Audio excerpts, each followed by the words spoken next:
الحمد لله نحمده ونستعينه ونستغفره ونعوذ بالله من شرور أنفسنا ومن سيئات أعمالنا من يهده الله فلا مضل له ومن يضلله فلا هادي له وأشهد أن لا إله إلا الله وأشهد أن محمدا عبده ورسوله أما بعد أعوذ بالله السميع العليم من الشيطان الرجيم بسم الله الرحمن الرحيم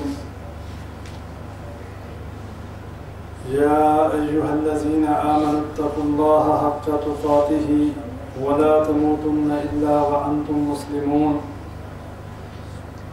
يا أيها الذين آمنوا اتقوا الله وقولوا قولا سديدا يصلح لكم أعمالكم ويغفر لكم ذنوبكم ومن يطع الله ورسوله فقد فاز فوزا عظيما رب اشرح لي صدري ويسر لي أمري واحلل عقدة من لساني يفقهوا قولي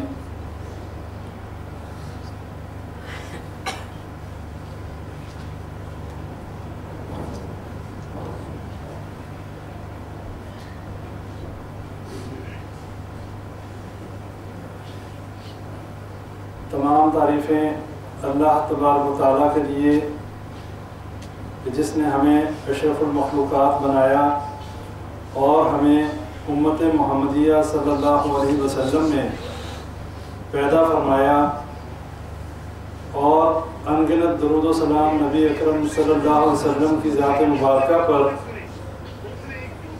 کہ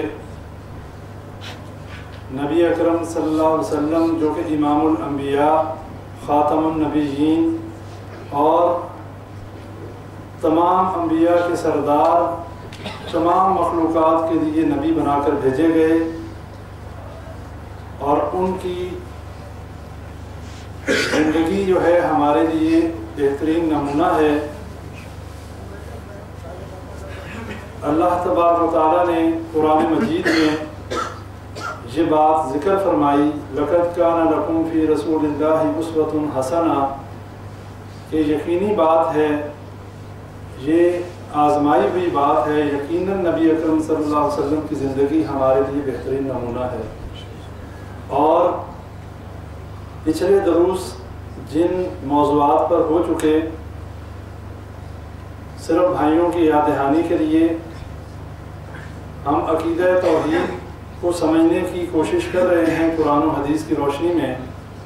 سب سے پہلے ہم نے توحید کی اقسام جو ہیں وہ ہم نے سمجھی اور اس پہ ہمارا درس ہوا کہ توحید کی کتنی اقسام ہیں، توحید ربوبیت کیا ہے، توحید الوہیت کیا ہے اور توحید اسماء و صفات کیا ہے۔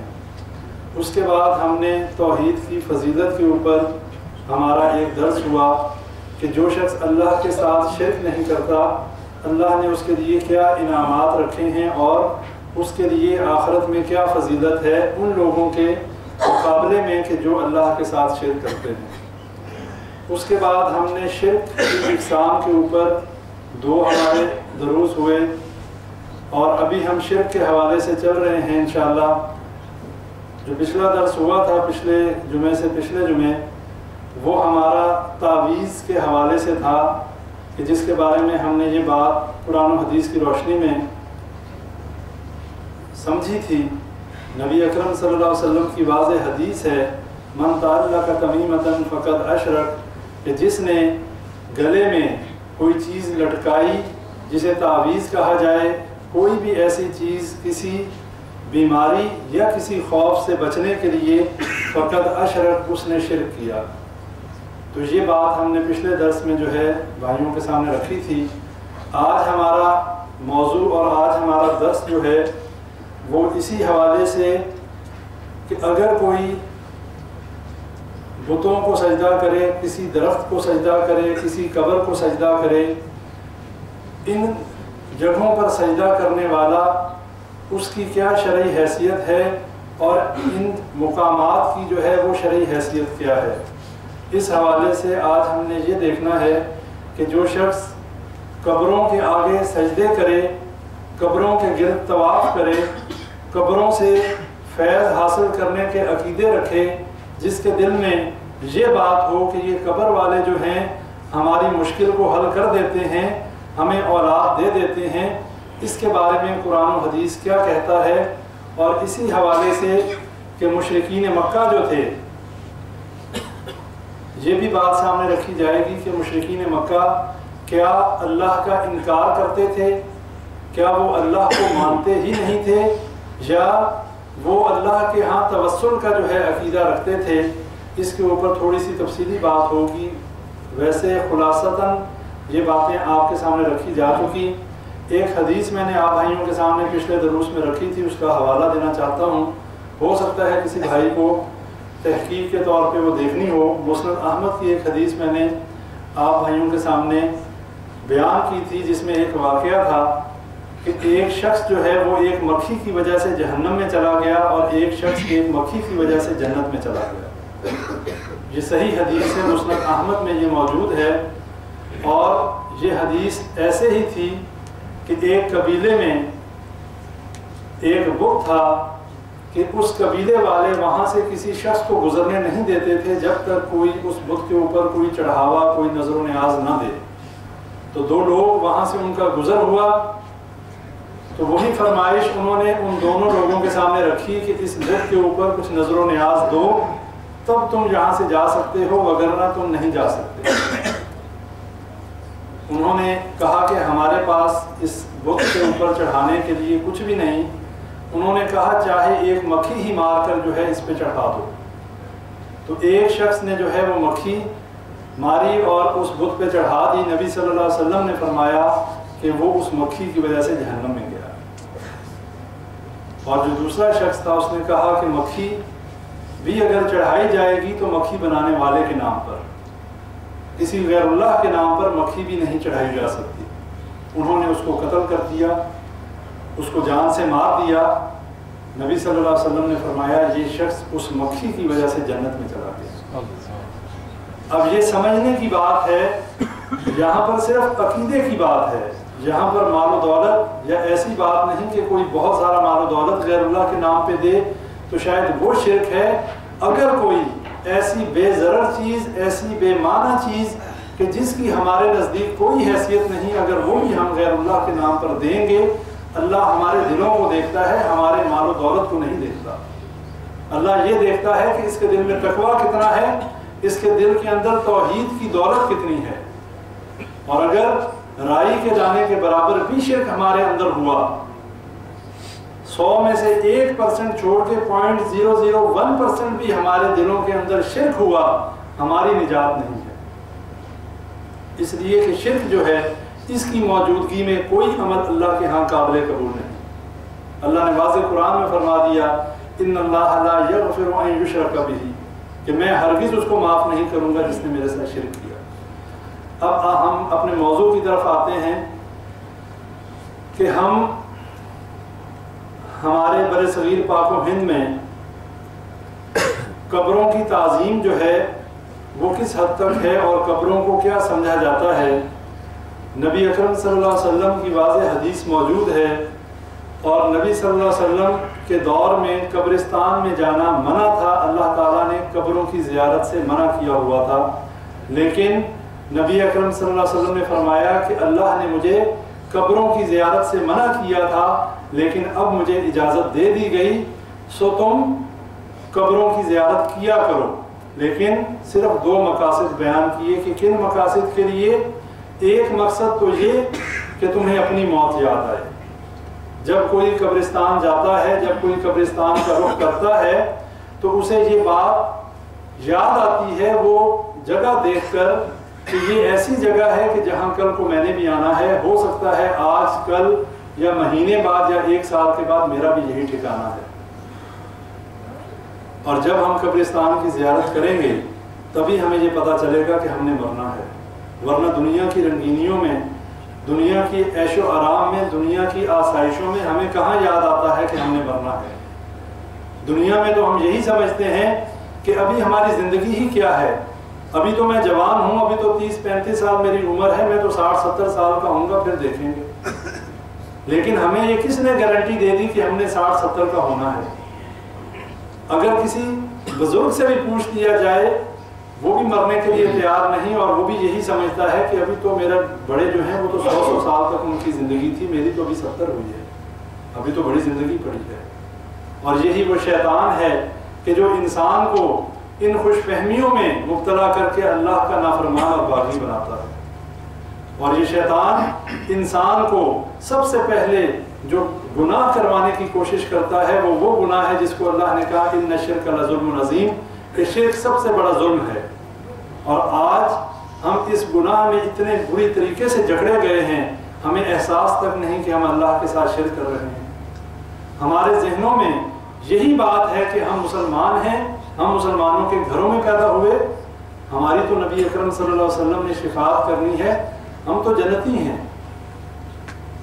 لیکن بھائیو یہ بات اپنے ذہنوں میں بٹھا لیں کہ شفاعت اس کی ہوگی جو مواہب ہوگا، جس کے سینے میں توحید کی نعمت ہوگی، وہ اس کی سفارش ہوگی۔ جو مشرک ہوا، جو کلمہ پڑھنے کے بعد بھی شرک کرتا رہا، جو مسلمانوں کے گھروں میں پیدا ہونے کے بعد بھی قبروں سے فیض حاصل کرنے کے عقیدے رکھتا رہا، وہ یہ سمجھ لے اس کے لیے سفارش نہیں ہے۔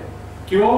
اللہ تعالیٰ کی اجازت کے بغیر کوئی سفارش نہیں کر سکتا، حتیٰ کہ نبی اکرم صلی اللہ علیہ وسلم بھی جب تک اللہ اجازت نہیں دے گا سفارش نہیں کر سکیں گے۔ اور جب اللہ کے عرش کے سامنے نبی اکرم صلی اللہ علیہ وسلم سجدے میں گر جائیں گے، جب اللہ اجازت دے گا تو نبی صلی اللہ علیہ وسلم سجدے سے سر اٹھائیں گے، اللہ فرمائے گا محمد صلی اللہ علیہ وسلم آپ مانگیے، آپ کی دعا کو قبول کیا جائے گا۔ لیکن کب؟ جب اللہ تعالیٰ اجازت دیں گے، اور اللہ جس کے لیے اجازت دے گا نبی اکرم صلی اللہ علیہ وسلم انہیں کی سفارش کریں گے۔ نبی صلی اللہ علیہ وسلم کبھی کسی مشرک کے لیے دعائے مغفرت نہیں کر سکتے۔ اپنی زندگی میں جب نبی اکرم صلی اللہ علیہ وسلم نے ایک منافق کا نماز جنازہ پڑھایا، حضرت عمر رضی اللہ تعالیٰ عنہ نے کہا کہ اے اللہ کے نبی صلی اللہ علیہ وسلم یہ تو منافق ہے، اور اللہ نے منع کیا اس کا جنازہ پڑھانے سے، اس کے لیے دعائے مغفرت کرنے سے۔ نبی صلی اللہ علیہ وسلم نے فرمایا کہ اللہ نے مجھے روکا نہیں ہے، اس لیے جو ہے میں اس کے لیے دعائے مغفرت کروں گا۔ اس کے بعد اللہ نے سورہ توبہ میں آیات نازل کر دی کہ کسی آپ کے لیے اور کسی مومن کے لیے یہ جائز نہیں کہ کسی مشرک کے لیے دعا استغفار کرے۔ اللہ نے مطلقاً روک دیا۔ اب وہ ہمارا بھائی ہو، وہ ہمارا باپ ہو، وہ ہمارا خاندان ہو، وہ ہم خود ہوں، اگر ہماری برادری، ہمارے خاندان، ہمارے اہل و عیال میں کسی شخص کے اندر شرک کی بیماری ہے اور وہ بغیر توبہ کیے مر جاتا ہے، ہمارے لیے جائز نہیں کہ ہم اس کے لیے دعائے مغفرت بھی کریں۔ اس لیے کہ اللہ کے دشمن کے لیے، اللہ کے باغی کے لیے، گناہ گار ہو کوئی بات نہیں، گناہ گار کے لیے دعائے مغفرت کی جا سکتی ہے، لیکن اللہ کے ساتھ شرک کرنے والے کے لیے دعائے مغفرت نہیں کی جا سکتی۔ اللہ نے قرآن میں واضح فرما دیا کہ جس نے میرے ساتھ شرک کیا میں اس کی جو ہے توبہ قبول نہیں کرتا۔ اگر وہ بغیر توبہ کیے مر گیا وہ جہنم میں جائے گا، اور اگر اس نے سچے دل سے توبہ کر لی مرنے سے پہلے، اللہ تعالیٰ اسے معاف کرنے کو تیار ہے۔ اللہ تعالیٰ 100 قتل کرنے والے کو معاف کر سکتا ہے، اللہ تعالیٰ 70 سال سے نافرمانی کرنے والے کو معاف کر سکتا ہے۔ اللہ کی رحمت بہت وسیع ہے، لیکن اللہ کس چیز کو معاف نہیں کرتا؟ اگر کوئی شرک کرے اور اسی شرک پہ مر جائے، اللہ نے اس کے لیے جنت کو حرام کر دیا۔ اب ہمارے ہاں قبروں کا جو مقام اور مرتبہ ہے اسے ذرا آپ لوگ مجھ سے بہتر جانتے ہیں، اور سب کو معلوم ہے آج جو قبریں پاکستان، بر صغیر، پاک و ہند، بنگلہ دیش، ان جگہوں پہ جتنے قبرستان ہیں، جتنے مزار ہیں، جتنی قبریں بنائی جاتی ہیں، کیا وہ شرعی طریقے سے بنائی جاتی ہیں؟ پہلی بات یہ ہے کہ نبی اکرم صلی اللہ علیہ وسلم نے پکی قبر بنانے سے منع فرما دیا۔ نبی صلی اللہ علیہ وسلم نے قبر کے اوپر سنگ مرمر اور کتبے لگانے سے منع کر دیا۔ نبی صلی اللہ علیہ وسلم نے قبروں پر بیٹھنے سے منع کر دیا۔ واضح حدیث ہے کہ قبروں پر نہ بیٹھو، قبروں پہ عبادت نہ کرو، قبروں پہ قرآن نہ پڑھو۔ یہ تمام کام مسلمان، وہ مسلمان کے جو محب رسول ہونے کا دعویٰ کرتا ہے، یہ تمام کام کر رہا ہے۔ قبروں کو پکا بھی بنایا جا رہا ہے، قبروں کے اوپر سنگ مرمر بھی لگایا جا رہا ہے، قبروں کے اوپر کتبے لگائے جا رہے ہیں سنگ مرمر کے، جس میں اس بندے کا پورا بایو ڈیٹا لکھا جاتا ہے، کب پیدا ہوا، کب وفات ہوئی، ابن فلاں ابن فلاں، اور اس کی جو ہے اس کی تعریف میں بڑے بڑے شعر اور اشعار جو ہیں وہ لکھے جاتے ہیں۔ اور اگر کچھ زیادہ مالدار ہے، کسی کے پاس زیادہ مال ہے، تو وہ قبر کے ارد گرد چھوٹا سا مزار بھی بنا دے گا۔ یہ انفرادی عمل کی بات کر رہا ہوں، جو لوگ اپنے عزیزوں کو دفناتے ہیں، اور جو لوگ قبروں پر مجاور بن کر بیٹھتے ہیں، جو لوگ ان قبروں کو شرک کے اڈوں میں تبدیل کرتے ہیں، وہ بدترین لوگ ہیں کہ جو اللہ کے ساتھ شرک کے لیے ایک جگہ مہیا کرتے ہیں کہ جہاں پر اللہ کو گالیاں دی جاتی ہیں۔ کون کہتا ہے؟ اللہ خود کہتا ہے، حدیث قدسی ہے، اللہ فرماتا ہے ابن آدم مجھے اذیت دیتا ہے اور یہی ابن آدم مجھے گالی دیتا ہے۔ کون ہے جو اللہ کو گالی دے؟ کس میں ہے اتنی ہمت کہ جو اللہ کو گالی دے؟ کوئی سوچ سکتا ہے؟ نہیں سوچ سکتا، لیکن اللہ کہتا ہے یہ ابن آدم، یہ آدم کا بیٹا مجھے گالی دیتا ہے۔ کیسے گالی دیتا ہے؟ اللہ فرماتا ہے کہ مجھے اذیت ایسے دیتا ہے کہ یہ کہتا ہے کہ اللہ مجھے دوبارہ نہیں اٹھائے گا۔ جو بندہ یہ عقیدہ رکھے کہ اللہ مجھے دوبارہ نہیں اٹھائے گا، یعنی قیامت کا انکار کرنے والا ہو، اس مرنے کے بعد دوبارہ اٹھنے کا انکار کرنے والا ہو، کہ جو ہمارے ایمان کی بنیادی شرائط میں سے ہے، کہ جس میں ہم فرشتوں پر ایمان لاتے ہیں، نبیوں پر ایمان لاتے ہیں، اور اس کے ساتھ ساتھ آخرت کے دن پر ایمان لاتے ہیں۔ اگر روز جزا کے دن کو ہی جھٹلا دیا جائے تو پہلے ہی فساد اور فتنے اتنے زیادہ ہیں، پھر تو ہر شخص شتر بے مہار ہوگا، پھر ہر شخص جو ہے وہ دنیا میں حلال اور حرام کی تمیز کیے بغیر، کسی کا حق کا خیال کیے بغیر، جس طریقے سے مرضی چاہے دولت کمائے، جتنی مرضی قتل و غارت گری کرے، پتہ ہے کہ مر جانا، اس کے بعد مٹی ہو جانا، ہم سے کسی نے کیا پوچھنا۔ لیکن قیامت کے دن اٹھنے کا یہ ڈر جو ہے، کسی کے آگے جواب دہ ہونے کا ڈر جو ہے، یہ انسان کو حیوان بننے سے روکتا ہے۔ یہ انسان کو اس چیز کنٹرول میں رکھتا ہے کہ آج اگر زیادتی کرے گا کل تجھے بھگتنی پڑے گی۔ اور وہ زیادتی بھی کیسی؟ انسان تو انسان، اگر ایک جانور، قیامت کے دن اللہ کے انصاف کا یہ حال ہوگا، اگر ایک بکری جس کے سینگ نہیں ہیں اور اس کو ایک سینگ والی بکری نے مارا ہوگا، قیامت کے دن اللہ اس بے سینگ بکری کو سینگ عطا کرے گا اور کہے گا اپنا بدلہ لے۔ یہ جانوروں کا معاملہ ہے۔ اور انسانوں کی جائیدادیں ہضم کر جانے والے، اپنے بہنوں بھائیوں کا حق حرام طریقے سے کھا جانے والے، اپنے بھائیوں کے حقوق کا خیال نہ کرنے والے، وہ یہ سوچ لیں کہ قیامت کے دن انہیں یہ دینا پڑے گا۔ اور دینا کس شکل میں پڑے گا؟ وہاں مال و دولت نہیں ہوگا، وہاں تو کاروبار، کرنسی، یہ نیکیاں یا بدیاں ہوں گی، یہ گناہ یا ثواب کی بات ہوگی، یا کسی کو نیکیاں دی جائیں گی یا کسی کے گناہ لیے جائیں گے۔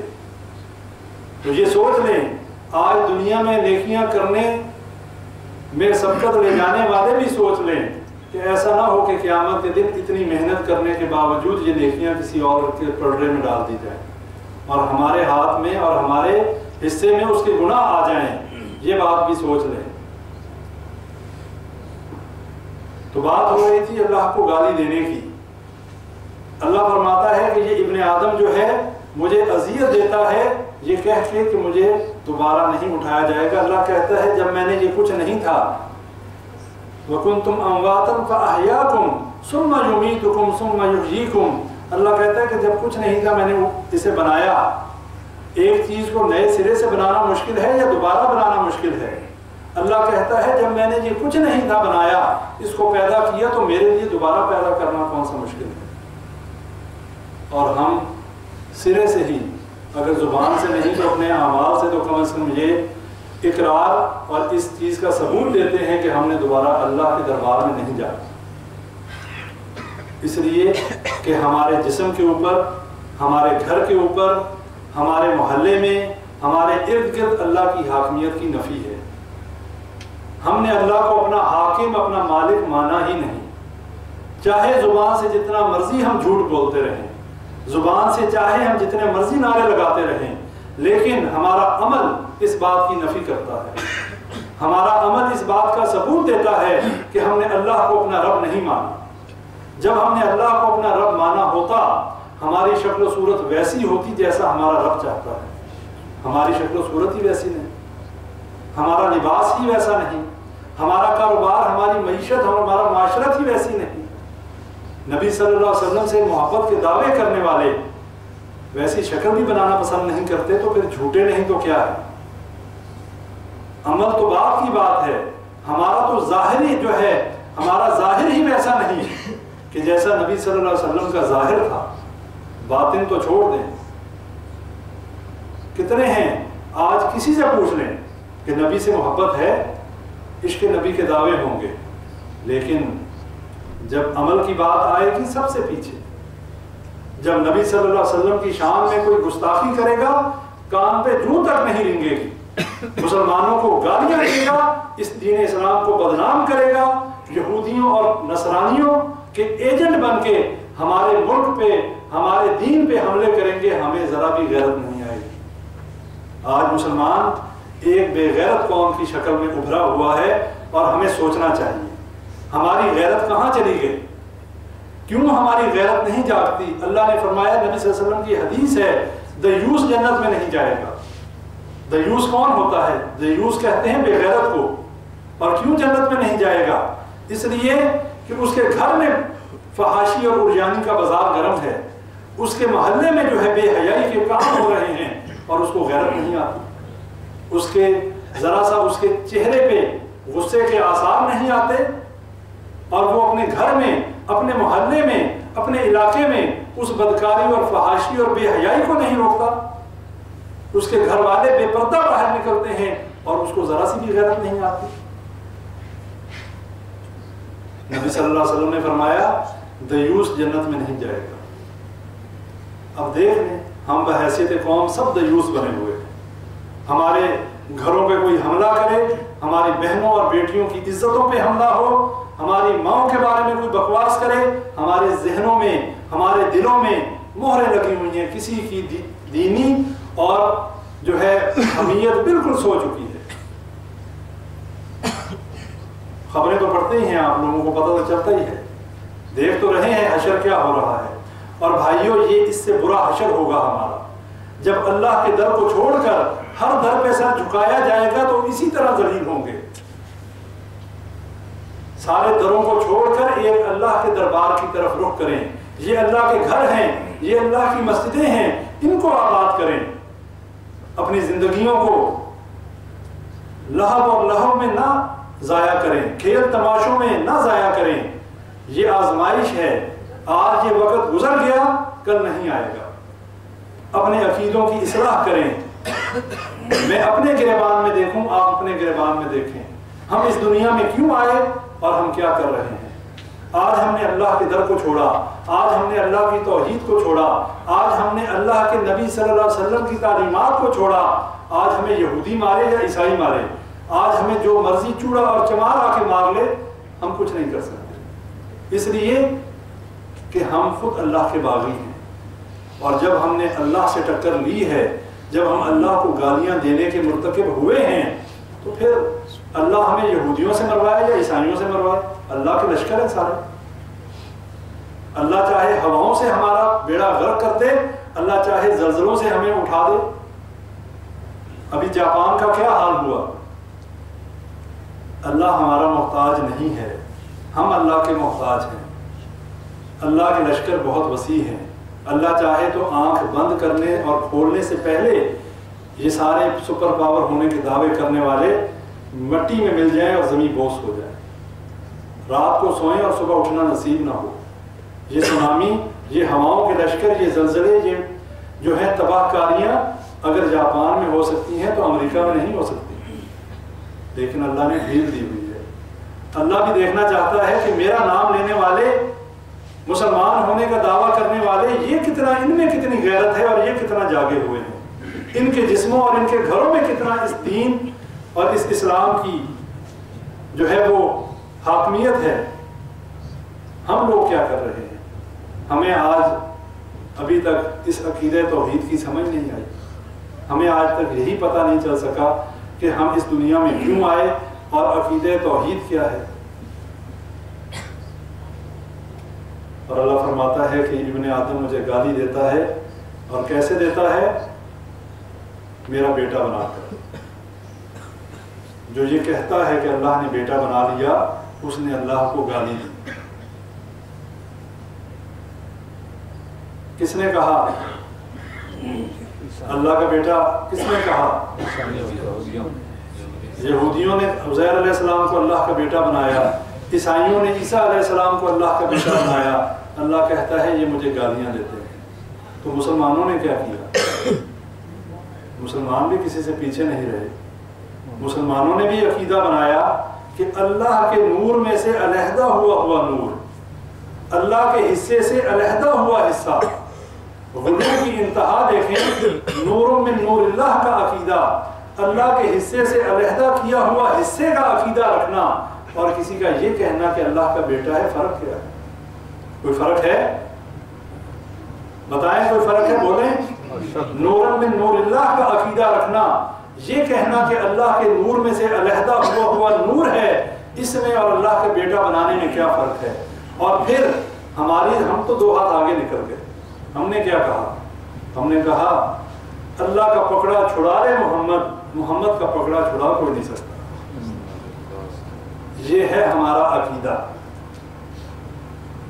اللہ نعوذ باللہ محمد صلی اللہ علیہ وسلم سے نیچی چیز ہوگی نا، کہ اللہ کا پکڑا تو محمد صلی اللہ علیہ وسلم چھڑا لیں، اور محمد صلی اللہ علیہ وسلم کا پکڑا کوئی نہیں چھڑا سکتا۔ یعنی نعوذ باللہ من ذالک، اللہ مجبور ہو گیا کہ محمد صلی اللہ علیہ وسلم جس کو پکڑ لے اللہ بھی نہیں چھڑا سکتا۔ انا للہ و انا الیہ راجعون، یہ ہے مسلمان کا عقیدہ۔ پھر اور ہمارے کیا عقیدے ہیں؟ وہی جو عرش پر مستوی تھا خدا ہو کر، اتر پڑا مدینے میں مصطفیٰ ہو کر۔ یہ آج کے مسلمانوں کے عقیدے ہیں۔ اللہ اور محمد میں کوئی فرق ہے کہ نہیں؟ صلی اللہ علیہ وسلم۔ اللہ خالق ہے، محمد صلی اللہ علیہ وسلم مخلوق ہیں۔ اللہ مالک ہے، ہم اللہ کے بندے محکوم ہیں۔ اللہ رب ہے، ہم اللہ کی عبادت کرنے والے بندے ہیں۔ خالق اور مخلوق میں کیا ربط ہے؟ کوئی رشتہ، کوئی ناتا، کوئی واسطہ کیا ہے؟ ایک مالک میں اور ایک غلام میں کیا تعلق اور کیا برابری ہو سکتی ہے؟ قل هو اللہ احد اللہ الصمد لم یلد ولم یولد ولم یکن له کفوا احد۔ کیا یہ صورت ہر کسی کو یاد نہیں ہے؟ کیا یہ ہر قسم کے شرک کی نفی نہیں کرتی؟ کہہ دیجئے اللہ ایک ہے، اللہ الصمد، اللہ بے نیاز ہے، اللہ کو کسی کی ضرورت نہیں، ہم سب کو اللہ کی ضرورت ہے۔ لم یلد ولم یولد، نہ وہ کسی سے پیدا ہوا نہ اس نے کسی کو پیدا کیا۔ ولم یکن له کفوا احد، اور اس کا کوئی ہمسر نہیں۔ قرآن میں اللہ کہتا ہے لیس کمثلہ شیء وہو السمیع البصیر، اللہ کے مثل کوئی چیز نہیں اور وہ دیکھنے اور سننے والا ہے۔ ہمیں یہ بات سمجھ میں کیوں نہیں آتی؟ یہ ہماری اپنی غلطی ہے۔ ہم نے نہ قرآن کو پڑھا، نہ ہم نے حدیث کو پڑھا، نہ ہم نے دین کا علم حاصل کیا۔ ہم نے اپنے ایمان کا جنازہ نکالا علماء سو کے پیچھے چل کے، ہم نے اپنے ایمان اور اپنی ہر چیز کا سودا کر لیا۔ اور یہ یہود و نصارہ، یہ ملعون، یہ لعین، جن کو اللہ تعالیٰ جن کے بارے میں کہتا ہے کہ یہ ابن آدم، سب ابن آدم ہیں، مجھے گالی دیتے ہیں، ہم انہی کے ساتھ مل کر کرسمس کے کیک کاٹیں اور ہمیں شرم بھی نہ آئے؟ اور کوئی عام بندہ یہ کام کرے تو پھر بھی کوئی وجہ، کوئی ریزن، کوئی جسٹیفیکیشن بنتی ہے۔ اگر ایک بہت بڑا doctor, P H D holder اپنے آپ کو کہنے والا ان خنزیروں اور ان ملعونوں کے ساتھ کرسمس کا کیک کاٹے اور وہ لوگ اللہ کو گالیاں دیں اور ہم انہیں سینے سے لگائیں، یہ ہمارا ایمان ہے؟ شرم آنی چاہیے ہمیں اپنے آپ کو مسلمان کہتے ہوئے۔ کہاں گئی ہماری ایمانی غیرت؟ نبی صلی اللہ علیہ وسلم کی واضح حدیث، من تشبہ بقوم فہو منہم، جو جس قوم کی مشابہت اختیار کرتا ہے وہ اسی میں سے ہے۔ آج میری باتیں سخت ہیں، معذرت چاہتا ہوں، لیکن دل دکھا ہوا ہے، بہت زیادہ برداشت کیجیے گا۔ اس لیے کہ جو جس قوم کی مشابہت اختیار کرتا ہے وہ اسی میں سے ہے۔ ہم یہود و نصارہ کو گلے سے لگاتے ہیں، وہ ہماری ماں بہن کی عزت لوٹنے کو تیار ہے، وہ جس کو چاہے جان سے مار دے، جس کو چاہے جو مرضی کر لے، ہم ان کی خوشنودی حاصل کرنے کے لیے اپنے جہازوں میں چھوڑ کے آتے ہیں، لے جو بھائی۔ اور ہماری ایک بہن صرف فائرنگ کے کیس میں 88 سال قید کی سزا بھگت رہی ہے، مارا نہیں کسی کو، صرف فائر کیا، 88 سال کی قید۔ اور ہمارے مسلمان بھائی مر بھی گئے اور اس کے باوجود ہماری غیرت کے جنازے نکل گئے، اور پھر بھی وہ آزاد اور جہاز چارٹر کر کے، اور تحفہ یہ دیا، اسے لے بھی گئے، جب تک وہ خنزیر یہاں پر تھا ڈرون حملے نہیں ہوئے، اور جب اس کو لے گئے دیکھ رہے ہیں 18 ادھر اور 12 ادھر، اور یہ تحفہ دیا۔ اور ان یہودیوں اور عیسائیوں کے نقشے قدم پر چلیں، یہ ہماری اپنی غلطی ہے، یہ ہم نے اپنا آئیڈیل نبی اکرم صلی اللہ علیہ وسلم کو چھوڑ کر ان یہود و نصارہ کو بنایا۔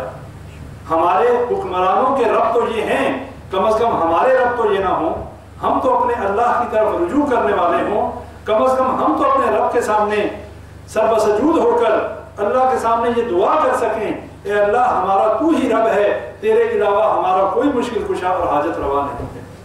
ہم کسی در پہ جو ہے جھکنے والے نہیں، ہم کسی قبر پہ سجدے کرنے والے نہیں، کسی قبر والے سے، کسی حجر والے اور کسی کبے اور جبے والے سے جو ہے نہیں مانگتے، صرف تجھ سے مانگتے۔ ہمارے اپنے عقیدے تو صحیح ہو جائیں، کم از کم ہمارے اندر وہ ظلم عظیم جو ہے ہم اس کے مرتکب تو نہ ہوں، کم از کم اللہ کے مواحد بندے بن کر اللہ سے دعا کریں گے، اللہ ہمارے گناہوں کو بخش دے گا، اللہ غفور الرحیم ہے۔ لیکن جب ہم شرک کے ہوتے ہوئے ہم اللہ سے معافی مانگیں، اللہ سے توبہ کریں، اللہ سے اپنی مشکلات کے حل کے لیے دعائیں کریں، اللہ کیسے قبول کرے؟ ہمارے اندر بدعات، ہمارے اندر شرک، ہمارے اندر تمام گناہوں کے پہلے یہ بتاتا چلوں، یہ شرک کی ابتدا حضرت نوح علیہ السلام کی قوم سے ہوئی۔ سب سے پہلے شرک جو شروع ہوا حضرت نوح علیہ السلام کی قوم میں، ود، سوا، یعوق، نصر، ان کو، یہ وہ لوگ تھے جو ان کے برگزیدہ بندے تھے، ان کے بزرگ تھے۔ شیطان نے ان کی عبادت پہ کیسے لگایا؟ کہا کہ ان کی تصویریں بنا لو، یہ بڑے بزرگ لوگ تھے، بڑے نیک لوگ تھے، ان کو جب دیکھو گے تم انہی کی طرح عبادت کرو گے، تمہارا ایمان جو ہے بڑھے گا۔ بعد کے آنے والی نسلوں کو شیطان نے کہا تمہارے آباء و اجداد تو انہی کو پوچھتے تھے، انہی کی عبادت کرو۔ حضرت نوح علیہ السلام سے لے کے حضرت لوط علیہ السلام، حضرت موسیٰ علیہ السلام، حضرت عیسیٰ علیہ السلام، حضرت ابراہیم علیہ السلام، جتنے انبیاء کرام آئے، جب جب قوموں کے اندر شرک ہوا اللہ نے نبی بھیج دیا کہ میرے شرک کی نفی کے لیے اللہ نے نبی کو بھیجا۔ اور اللہ قرآن میں کہتے ہیں وَلَقَدْ بَعَثْنَا فِي كُلِّ أُمَّةٍ رَسُولًا أَنِ اعْبُدُوا اللَّهَ وَاجْتَنِبُوا الطَّاغُوتَ۔ اللہ نے ہر امت میں ایک رسول بھیجا اور انہیں کیا دعوت دی؟ أَنِ اعْبُدُوا اللَّهَ، ایک اللہ کی عبادت کرو اور طاغوت کا انکار کرو۔ طاغوت کیا ہے؟ من دون اللہ، اللہ کے علاوہ ہر وہ چیز جس کی اللہ کے علاوہ عبادت کی جائے یا جس کی اللہ کے ساتھ عبادت کی جائے وہ طاغوت ہے۔ وہ چاہے شیطان ہو، وہ چاہے پتھر ہو، وہ چاہے قبر ہو، وہ چاہے بت ہو، وہ چاہے ہماری خواہشات ہوں کہ جن کو ہم نے رب بنا دیا ہو، اپنی خواہشات کو پورا کرنے کے لیے ہم اللہ کے حکموں کو پامال کرتے رہیں، وہ بھی طاغوت ہے۔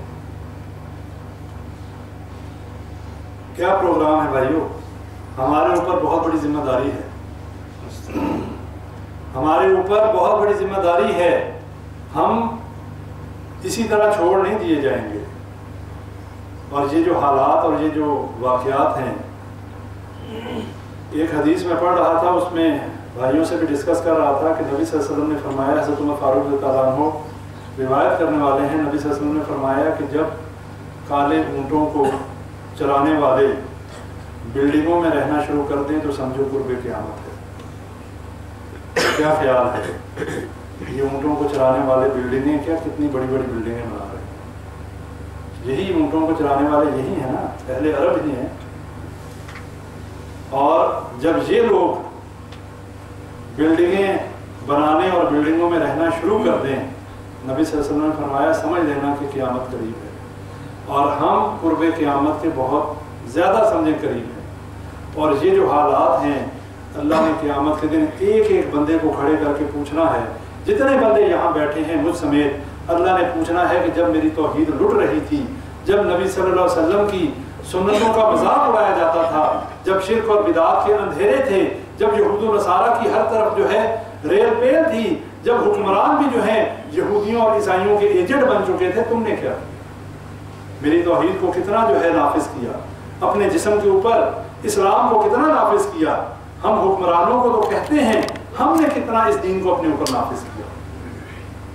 کیا ہمارے جسموں کے اوپر یہ دین نافذ ہے؟ کیا ہم کسی کو یہ کہہ سکتے ہیں کہ ہاں میرے اوپر دین نافذ ہے، اب تم اپنے اوپر کر لو؟ ہمارا تو اپنا جو ہے دامن جو ہے وہ داغدار ہے، ہمارا تو اپنا دامن ان تمام چیزوں سے بھرا ہوا ہے، ان گناہوں اور معصیتوں سے، کہ ہم کسی دوسرے کو کیا کہیں۔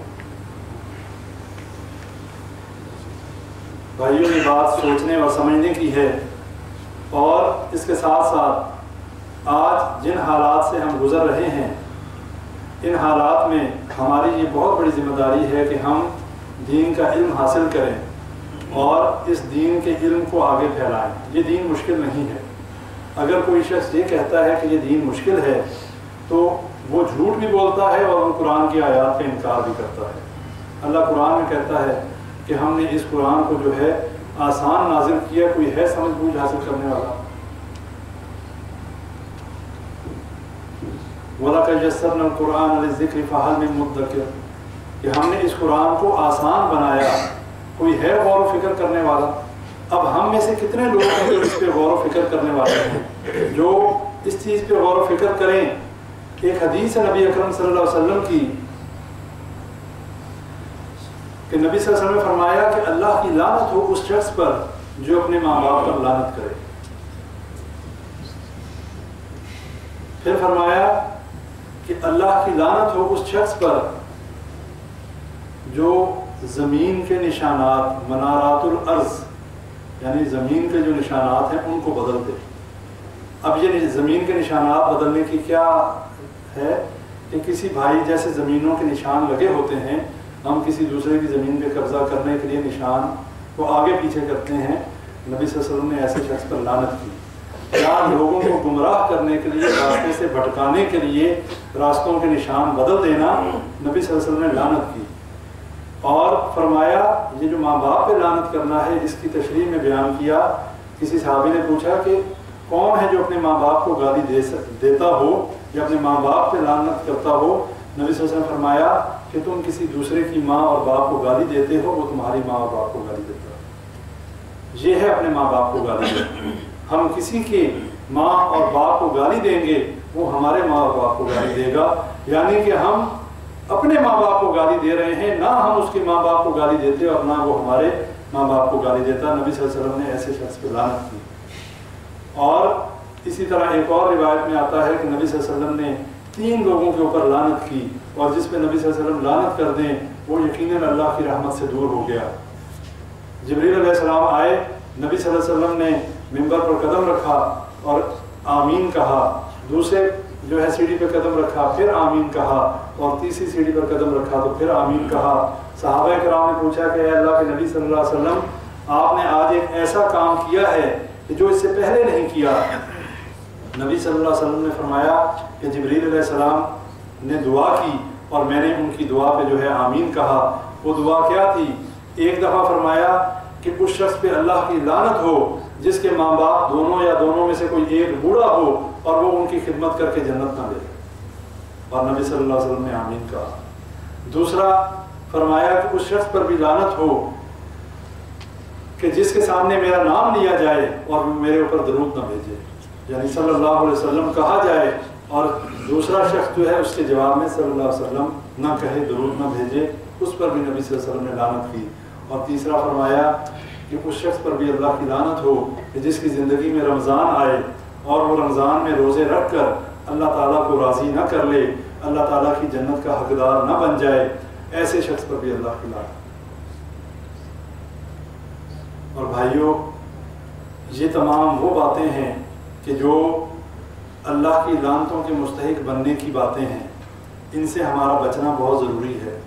لیکن ان سب سے بڑا جرم جس کے اوپر ہم چل رہے ہیں، جو ہمارے ہاں عام ہے، قبروں کی تعظیم کرنا، قبروں کے اوپر قبروں کا احترام ضرور کیجیے، اسلام اس چیز سے منع نہیں کرتا، لیکن احترام کی ایک حد ہے.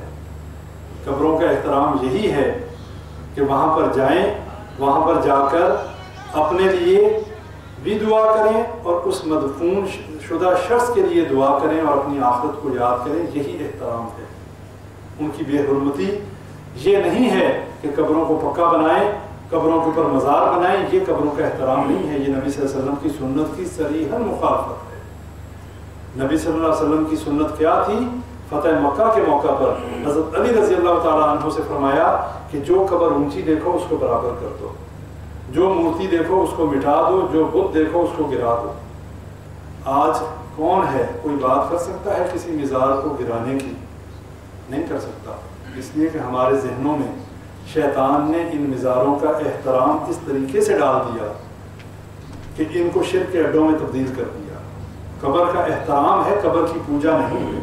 ہمیں قبروں کا احترام کرنا چاہیے, قبروں کو پوجنا نہیں چاہیے.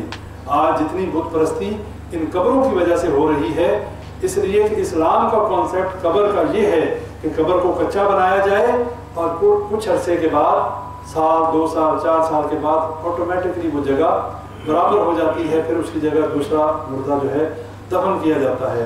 ہمارے ہاں تو قبروں کے لیے جگہیں الاٹ کی جاتی ہیں, ہم تو جگہ ریزرو کرتے ہیں, پھر وہاں پر پکی قبریں بناتے ہیں. جب ہم پکی قبریں بنائیں گے یقیناً اس کے بعد وہ ہمیشہ کے لیے قائم ہو گئی. اسلام کا فلسفہ فیل ہو گیا. اسلام نے پکی قبریں نہ بنانے کا ایک فلسفہ یہ بھی بتایا کہ چونکہ آبادی بڑھے گی, جب پہلی نسلیں ختم ہو جائیں گی تو آٹومیٹکلی دوسرے لوگ وہیں پہ دفن ہوں گے. لیکن جب ہر ایک قبرستان میں, آج قبرستانوں میں جگہ کیوں نہیں ملتی؟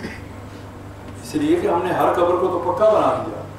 اور کہیں پہ اگر کوئی چرسی شرابی بھنگی جو ہے آ کر بیٹھ گیا, گندا جس کو اپنی طہارت کا بھی پتہ نہیں, جس کو نماز روزے کا بھی پتہ نہیں, وہ آ کر بیٹھ گیا, اس نے وہاں مزار بھی بنوا دینا ہے, اس نے وہاں پہ مشکل کشتہ بھی بنا دینا ہے, اس نے وہاں پر لوگوں کی تمام حاجتوں کا مداوع جو ہے کھڑا کر دینا ہے کہ یہ بڑے پہنچے ہوئے ہیں. نبی صلی اللہ علیہ وسلم کے بارے میں قرآن کی آیات یہ بتاتی ہیں, احادیث یہ بتاتی ہیں کہ نبی صلی اللہ علیہ وسلم کو بھی علم غیب نہیں تھا. اللہ جو چیز وحی کے ذریعے بتا دیتا, نبی صلی اللہ علیہ وسلم کو پتہ چل جاتا, جو اللہ نہ بتاتا نبی صلی اللہ علیہ وسلم کو بھی پتہ نہ چلتا. فرشتوں کے پاس علم غیب نہیں ہے, بزرگوں کے پاس علم غیب نہیں ہے.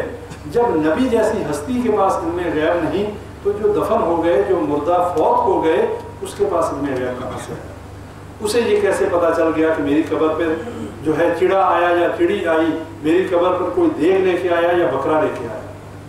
یہ سب لوگوں کو دھوکہ دینے کے طریقے ہیں, لوگوں کے مال اور لوگوں کے ایمان کو لوٹنے کے بہانے ہیں. اس کو سمجھیں, اس بات کو سمجھیں, اس لیے کہ ہمارا ایمان تب بگڑتا ہے کہ جب ہم ان قبر والوں کے قبروں پر جا کر نظر و نیاز دیتے ہیں. وہ قبر والے کو تو نہیں ملتی, وہ تو وہاں کے مجاور کھا جاتا ہے. اس قبر والے کو ہمارا دیگ کا دینا یا ہمارے بکرے کا دینا کیا فائدہ دے گا؟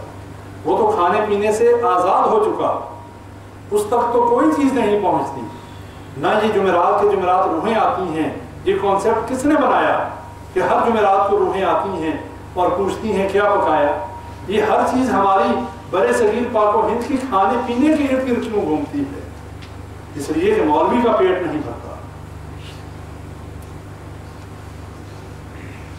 جب کوئی مر جائے تب دیگ چڑھاؤ, کل کرو, 40واں کرو, جمعرات کرو, برسی کرو, اس کے بعد اتنے دیر میں کوئی اور مر جائے گا, پھر سلسلہ شروع ہو جائے گا. اب انہوں نے اپنا راشن تو چلانا ہے, لیکن بات وہی ہے.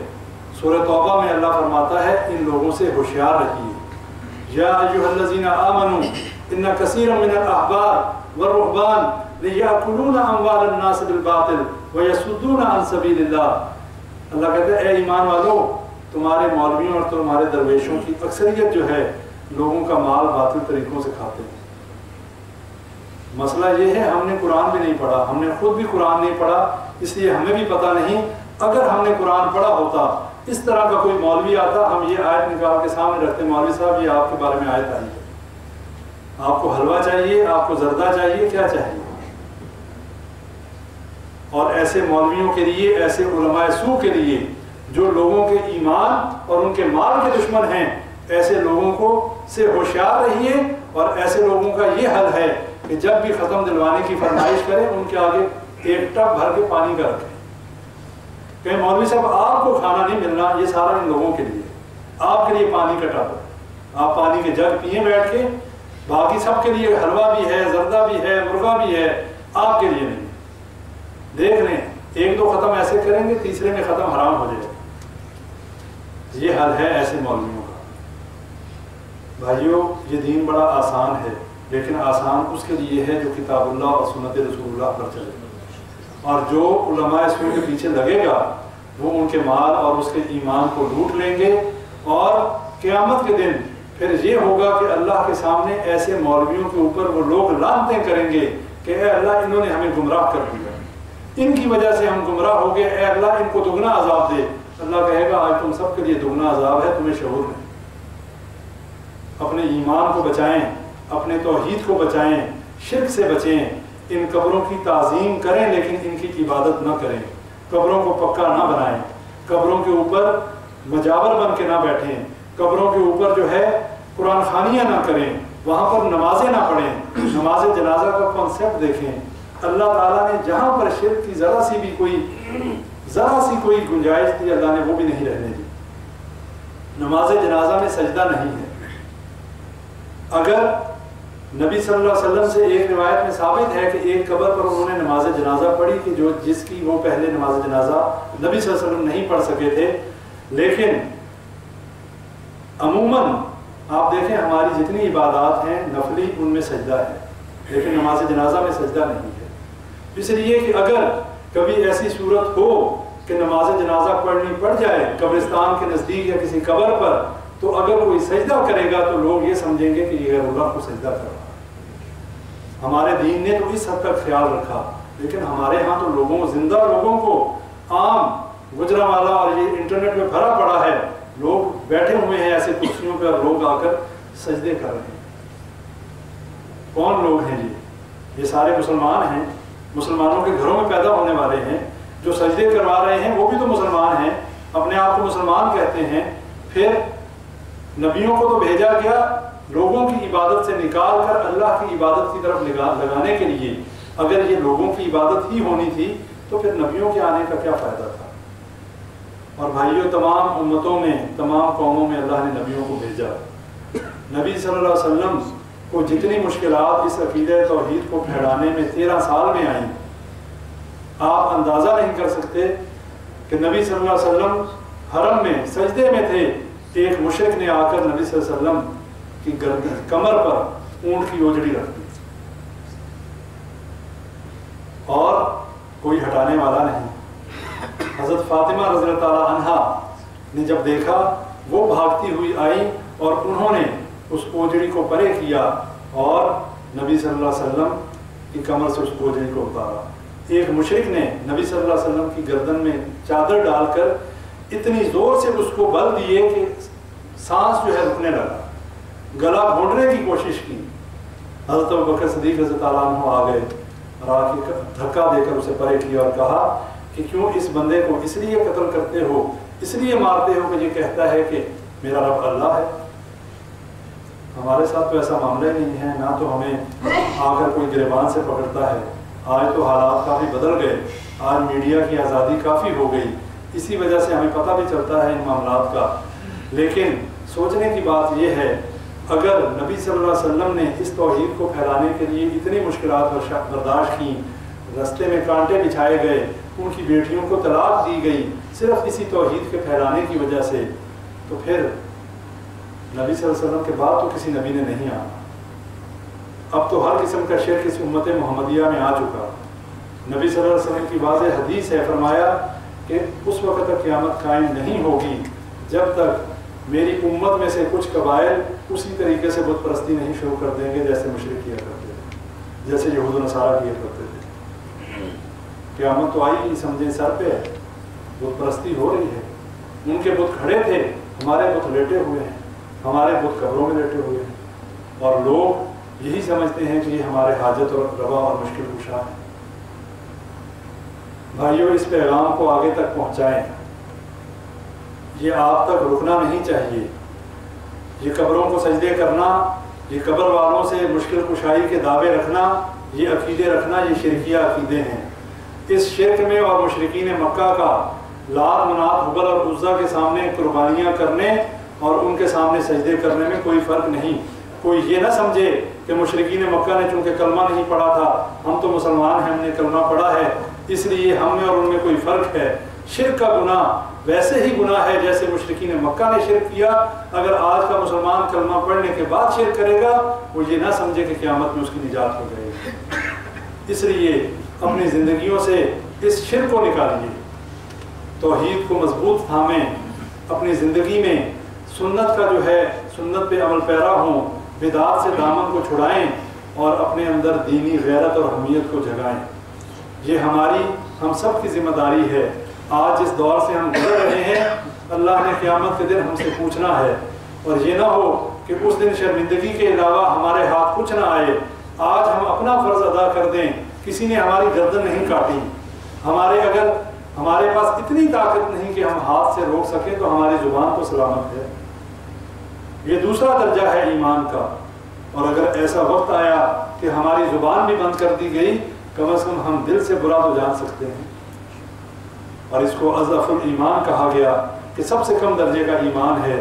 اول درجے کا ایمان یہ ہے کہ برائی کو ہاتھ سے روکا جائے۔ اگر ہاتھ سے نہیں روک سکتے، کم از کم زبان سے اس کی تردید کی جائے۔ تو ہم سب زبان سے تردید کرتے ہیں کہ نہیں کرتے؟ سب ہم زبان سے تردید کرتے ہیں ہر شرک اور ہر بدعت کی، اور اللہ کی توحید کو انشاءاللہ ہم لازم پکڑیں گے، اور قبروں کی تعظیم کی جائے گی، عبادت نہیں کی جائے گی۔ اور کوئی بھی ایسا کام ہماری برادری، ہمارے قبیلے، ہمارے کنبے میں اگر ہے، ہماری ذمہ داری ہے ہم ان تک یہ بات پہنچا دیں۔ آپ میں سے کوئی بھی اس بات کا ذمہ دار نہیں ہے کہ ڈنڈے کے زور پہ زبردستی منوائے۔ آپ لوگوں کا کام یہ ہے، میرا کام یہ ہے، ہم بتا دیں۔ اگر کوئی مانتا ہے موسٹ ویلکم، اگر نہیں مانتا آپ کا فرض ادا ہو جائے گا۔ قیامت کے دن اللہ آپ سے یہ نہیں پوچھے گا کہ اے بندے، تجھے میری توحید کا، تجھے میرے دین کے فلاں مسئلے کا پتا تھا، تو نے کیوں نہیں بتایا؟ کتمان دین کے مرتکب نہ ہوئیے۔ اس دین میں اگر ایک بات آپ لوگوں کو پتا ہے، اپنے بھائی، اپنی بہن، اپنے اولاد، اپنی بیوی، اپنے ماں باپ، ان تک پہنچا دیں، تاکہ قیامت کے دن کوئی ان میں سے آپ کا دامن پکڑ کے کھڑا نہ ہو جائے۔ یہ نہ ہو کہ آپ کے جنت میں جانے کا فیصلہ ہو چکا ہو، اور یہی آپ کے رشتہ دار آپ کا دامن پکڑ کے اللہ کی عدالت میں لے جائیں اور کہیں اے اللہ، یہ خود تو جنت میں جا رہا، اس نے ساری زندگی ہمیں کبھی نیکی کا حکم نہیں دیا، خود تو بڑی تہجدیں بھی پڑھتا رہا، روزے بھی رکھتا رہا، نمازیں بھی پڑھتا رہا، لیکن کبھی ہمارے ساتھ اس بات پہ کبھی ناراضگی نہیں دکھائی۔ دنیا کا معاملہ ہوتا تھا تو آسمان سر پہ اٹھا لیتا تھا، لیکن دین کے معاملے میں کبھی ایک دفعہ بھی اس کے ماتھے پہ بل نہیں آیا کہ تو نے نماز نہیں پڑھی، جا میں تیرے سے کلام نہیں کرتا۔ یہ نہ ہو کہ قیامت کے دن ہمارے رشتہ دار ہمیں جنت کی بجائے جہنم میں لے جائیں۔ اور یہ مشہور بات ہے، حدیث آپ نے سنی ہوگی کہ ایک عورت جو ہے کتنے لوگوں کو جہنم میں لے کے جائے گی، اپنی ماں، اپنے باپ کو، اپنے بھائی کو، اپنے شوہر کو اور اپنے بیٹے کو۔ کس وجہ سے؟ اسی وجہ سے اگر کسی کی بیٹی ہے اور اس نے اس کی اچھی تربیت نہیں کی، خود نمازیں پڑھتا رہا، اس کی اصلاح نہیں کی، اسے عقیدہ توحید نہیں سمجھایا، اور وہ شرک میں ڈوبی رہی، قیامت کے دن وہ اپنے باپ کا گریبان پکڑے گی۔ کسی کی بیوی ہے، اس نے خود تو نیک عمل کیے، اپنی بیوی کو اس دین کے بارے میں صحیح تعلیمات نہیں دی، قیامت کے دن اس کا گریبان پکڑے گی، چاہے اس کا جنت میں جانے کا فیصلہ ہو چکا ہو۔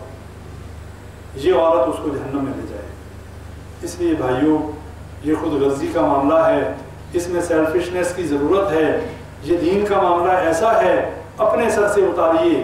دنیا کے رشتے بہت محبوب ہیں، ماں باپ کا رشتہ، اولاد کا رشتہ، بیوی کا رشتہ، بہن بھائی کا رشتہ، لیکن قیامت کے دن یہی رشتے جو ہیں ہمارے لیے باعث پکڑ بن جائیں گے۔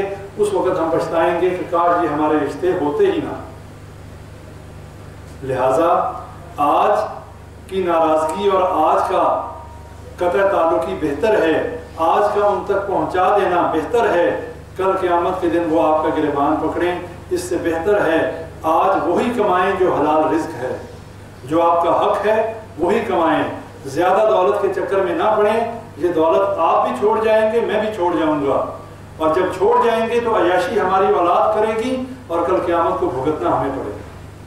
اس لیے اتنا کمائیں کہ جو حلال کا ہے اس چکر میں نہ پڑیں۔ جو زندگی آپ کی ہے اللہ نے آپ کو رزق دیا، جو پیچھے ہیں جو اللہ ان کا ذمہ دار ہے، اللہ ہی ان کا جو ہے کارساز ہے، اللہ ہی ان کا حاجت روا اور مشکل کشا ہے، اللہ خود ان کو رزق دے گا، ہمیں یہ ٹینشن لینے کی ضرورت نہیں۔ اللہ تعالیٰ سے دعا کریں اللہ تعالیٰ ہمیں صحیح عقیدہ توحید کا فہم نصیب فرمائے۔ اللہ تعالیٰ جتنے ہم سے گناہ جان بوجھ کر اور جتنے انجانے میں ہو چکے اللہ تعالیٰ ان سب کو معاف فرمائے۔ سر ایک سوال ہے، ابھی آپ نے